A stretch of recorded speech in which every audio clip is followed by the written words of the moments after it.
வணக்கம் Tamil food corner. இன்னைக்கு நம்ம சேனல்ல ஒரு ஸ்பெஷலான வீடியோ பார்க்க போறோம். மார்னிங் பிரேக்ஃபாஸ்ட், மதியம் லஞ்ச், நைட் டின்னர், இந்த மூணையுமே ரொம்ப சிம்பிளா வேகமா செஞ்சு முடிச்சிடலாம். வாங்க இப்ப செய்ய ஸ்டார்ட் பண்ணலாம். முருங்கைக்கீரை தோசை பண்ண போறோம்.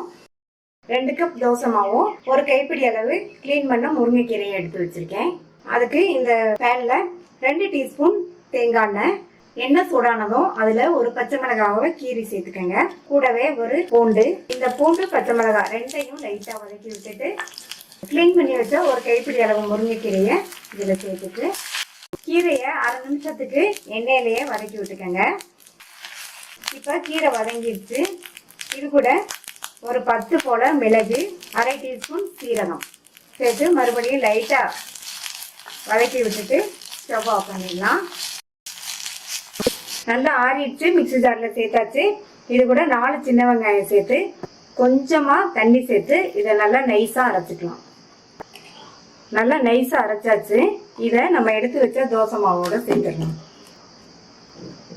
இதுல மிக்ஸி ஜாரை கழுவி கொஞ்சமா மட்டும் தண்ணி சேர்த்துக்கலாம்.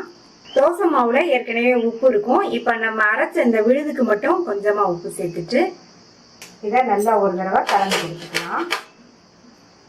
நல்லா ஒன்றா மிக்ஸ் பண்ணியாச்சு. தோசை ஊற்றுறதுக்கு மாவு தயாராகிடுச்சு.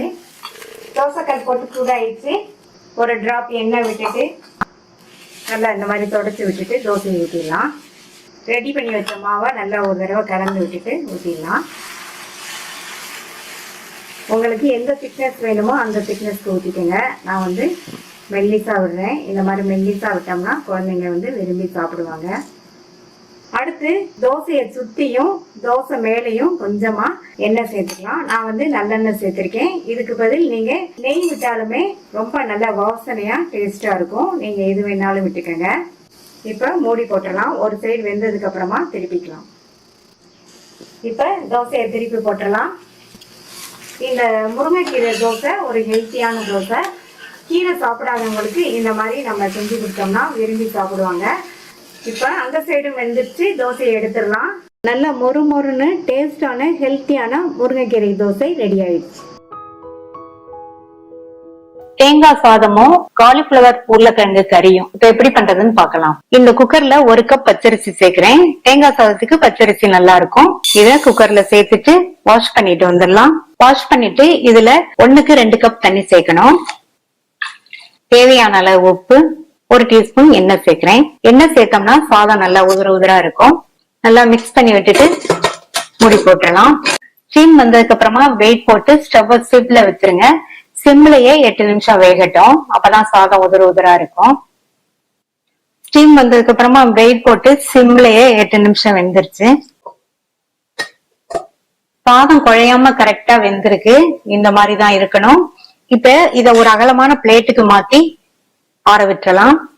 அப்படியே குக்கர்ல இருக்க கூடாது. பிளேட்டுக்கு மாத்தினாதான் நமக்கு வந்து இன்னுமே நல்லா உதிரா இருக்கும். கிளறதுக்கு சரியா இருக்கும். இதுல பரவலா கொஞ்சமா எண்ணெய் சேர்த்துக்கங்க. லைட்டா அப்பப்போ இந்த மாதிரி மட்டும் மிக்ஸ் பண்ணி விடுங்க. சாதம் ஆறட்டும். சாதம் நல்லா ஆறி உதிரா இருக்கு பாருங்க. அடுத்து இந்த பேன்ல 1 டேபிள் ஸ்பூன் தேங்காய் எண்ணெய் சேர்க்கிறேன். எண்ணெய் சூடாயிடுச்சு. இதுல அரை டீஸ்பூன் கடுகு பொரிய ஆரம்பிச்சதும் இதுல 1 டீஸ்பூன் உளுந்தும் 1 டீஸ்பூன் கடலைப்பருப்பும் சேர்த்துக்கலாம். கடுகை விட உளுந்தும் கடலைப்பருப்பும் அதிகமா சேர்த்துக்கங்க. நல்லா வாசனையா இருக்கும்.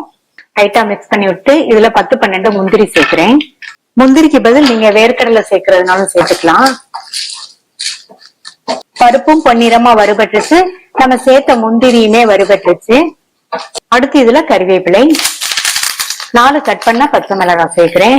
கூடவே 2 காஞ்ச மிளகாவை முழுசாவே சேர்த்துக்கங்க. இதுல அரை டீஸ்பூன் பெருங்காய பவுடர் சேர்க்கிறேன். நான் வந்து இதுல இஞ்சி சேர்க்கல. நீங்க விருப்பப்பட்டீங்கன்னா ஒரு அரை இன்ச் இஞ்சிய தோல் சீவிட்டு நல்ல பொடியா கட் பண்ணி சேர்த்துக்கங்க. இதுல 1 கப் தேங்காய் துருவல் சேர்க்கிறேன். தேங்காயில உள்ள பிரவுன் பகுதியை நீக்கிட்டு துருவிக்கங்க. அப்பதான் சாதம் வந்து நல்லா வெள்ளையாவே இருக்கும். சாதத்துக்கு நம்ம உப்பு சேர்த்திருக்கோம். இப்ப இந்த தேங்காய் கலவைக்கு தேவையான அளவு உப்பு. 1 கப் அரிசிக்கு 1 கப் தேங்காய் துருவல் சரியா இருக்கும். நீங்க விருப்பப்பட்டீங்கன்னா கூட கொஞ்சம் கூட சேர்த்துக்கங்க. தேங்காய் துருவலை ரொம்ப நேரம் வதக்கணுங்கிற அவசியம் கிடையாது. சிம்லயே வச்சு 2 நிமிஷம் மட்டும் வதக்கிங்கன்னா போதும். ஸ்டவ் சிம்லயே தான் இருக்கு. நம்ம ஆற வச்ச சாதத்தை இதுல சேர்த்துக்கலாம். சேர்த்துட்டு எல்லாம் மிக்ஸ் ஆகுற மாதிரி ஒரு 2 நிமிஷம் போல கலந்து விட்டுருங்க. இப்ப எல்லாம் நல்லா ஒன்னா மிக்ஸ் ஆகுற மாதிரி கலந்தாச்சு. ஸ்டவ் ஆஃப் பண்ணிருங்க. இதுல கொஞ்சமா பொடியா கட் பண்ண கொத்தமல்லி இலைகள் சேர்த்துக்கலாம். அவ்வளவுதான், மிக்ஸ் பண்ணிடலாம். சுவையான தேங்காய் சாதம் ரெடி ஆயிடுச்சு.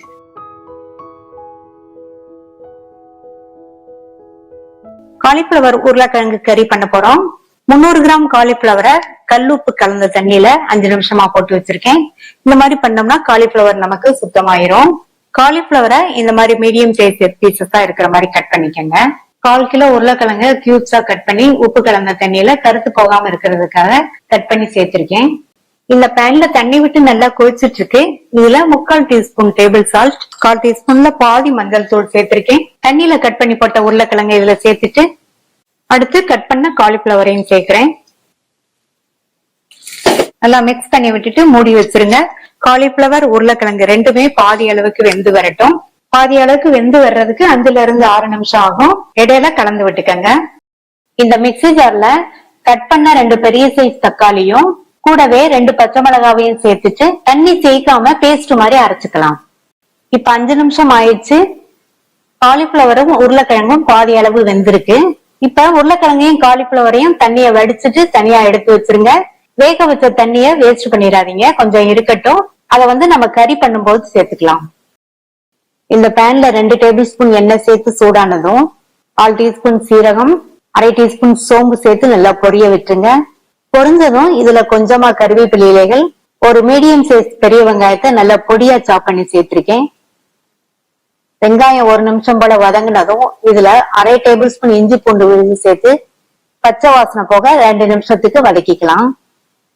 இஞ்சி பூண்டு விழுதோட பச்சை வாசனை எல்லாம் போனதுக்கு அப்புறமா இது கூட நம்ம அரைச்ச தக்காளி பச்சை மிளகாய் விழுத சேர்த்துட்டு கூடவே 1/4 டீஸ்பூன் மஞ்சள் தூளும் 1 டீஸ்பூன் தனி மிளகாய் தூளும் சேர்க்கிறேன்.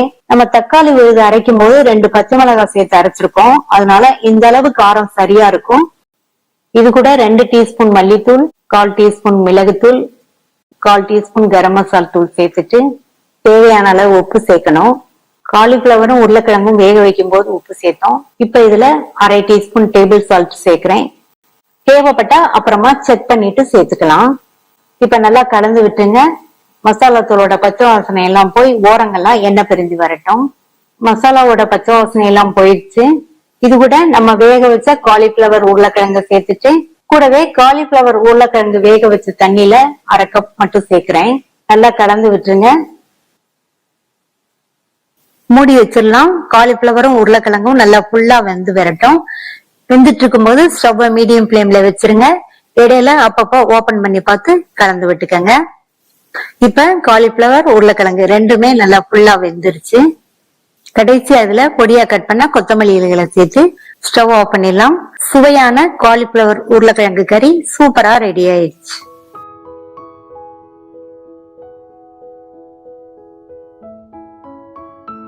குக்கர் ரவா உப்புமா பண்ண போறோம். 1 கப் ரவை எடுத்திருக்கேன். வறுத்த ரவை, வறுக்காத ரவை எந்த ரவை வேணாலும் எடுத்துக்கங்க. இந்த குக்கர்ல ரவை எடுத்த கப்ல 2 கப் அளவுக்கு தண்ணி, 1/2 கப் தேங்காய் துருவல், கட் பண்ண 50 கிராம் கேரட், 1 டீஸ்பூன் உப்பு சேர்க்கிறேன். இந்த தண்ணி நல்லா கொதிச்சு வரட்டும். இந்த பேன்ல 2 டேபிள் ஸ்பூன் தேங்காய் எண்ணெய் சேர்த்திருக்கேன். இப்ப எண்ணெய் சூடாயிடுச்சு. இதுல 1 டீஸ்பூன் கடுகு பொரிய ஆரம்பிச்சிருச்சு. இது கூட 2 டேபிள் ஸ்பூன் உளுந்து சேர்த்துக்கங்க. உப்புமாக்கு இந்த மாதிரி உளுந்து அதிகமா சேர்த்தோம்னா நல்லா வாசனையா டேஸ்டா இருக்கும். உளுந்தெல்லாம் செவந்துடுச்சு. இதுல கறிவேப்பிலை, 2 கட் பண்ண பச்சை மிளகாய், பொடியா கட் பண்ண 1 டீஸ்பூன் இஞ்சி, ஒரு மீடியம் சைஸ் பொடியா கட் பண்ண வெங்காயம். இதை லைட்டா ஒரு வதக்கி விட்டுட்டு ரவையை இதுல சேர்த்து 5 நிமிஷத்துக்கு நல்லா எண்ணெயிலேயே வறுத்துக்கங்க ரவைய. இப்ப 5 நிமிஷமா வறுத்தாச்சு. நல்ல ஒரு வாசனை வந்துட்டு இருக்கு. ரவையோட கலரும் லைட்டா சேஞ்ச் ஆயிருக்கு. இப்ப தண்ணி நல்லா கொதிச்சிட்டு இருக்கு. இதுல 1 டேபிள் ஸ்பூன் நெய் சேர்த்துக்கங்க. இதுல நம்ம தாளிப்பு கொடுத்து வறுத்த ரவையை சேர்த்துடலாம். ரவையை சேர்த்துட்டு நல்லா ஒரு தடவை மிக்ஸ் பண்ணி விட்டுருங்க. நல்லா ஒரு தடவை கலந்து விட்டுட்டு மூடி போட்டாச்சு. ஸ்டவ் சிம்ல வச்சு 5 நிமிஷம் மட்டும் வேகட்டும். 5 நிமிஷம் வெந்ததுனாலே நமக்கு உப்புமா கரெக்டா வெந்து நல்லா உதிரா வந்துடும். சிம்ல வச்சு 5 நிமிஷம் ஆச்சு. ஸ்டீம்லாம் போயிடுச்சு. நல்லா கரெக்டா வெந்திருக்கு. உதிராகவும் இருக்கு, அதே சமயம் நல்ல சாஃப்டாகவும் இருக்கு. இந்த உப்புமா நல்லா சூப்பரா ஈஸியா பண்ணக்கூடிய குக்கர் ரவா உப்புமா ரெடி ஆயிடுச்சு. ட்ரை பண்ணி பார்த்துட்டு உங்க கமெண்ட்ஸ் சொல்லுங்க. தேங்க்யூ.